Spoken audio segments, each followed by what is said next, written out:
Welcome to this comprehensive guide on how to set a stop loss on Etoro. A stop loss is a crucial risk management tool that helps you limit potential losses when trading. In this tutorial, we will walk you through the step-by-step process of setting a stop loss on Etoro.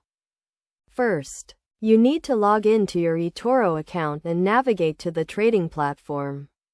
Once you are logged in, select the asset you want to trade and click on the Trade button. This will open the trade window where you can set your stop loss. To set a stop loss, you need to specify the price at which you want to close your position if it moves against you.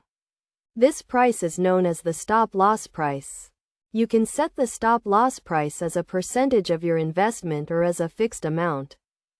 For example, if you buy 100 units of a stock at $50 per unit, you can set a stop loss at $45 per unit. This means that if the price of the stock falls to $45 per unit, your position will be automatically closed, limiting your potential loss.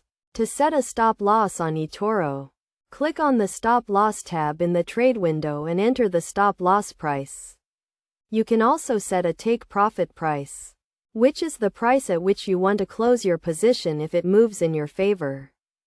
Best practices for setting a stop loss include setting a stop loss that is reasonable and based on your risk tolerance. You should also regularly review and adjust your stop loss as market conditions change.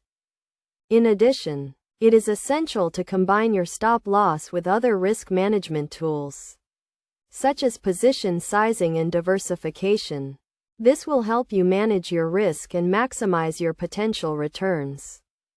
In conclusion, setting a stop loss on Etoro is a straightforward process that can help you limit potential losses and manage your risk. By following the steps outlined in this guide and using best practices, you can effectively use stop losses to improve your trading performance.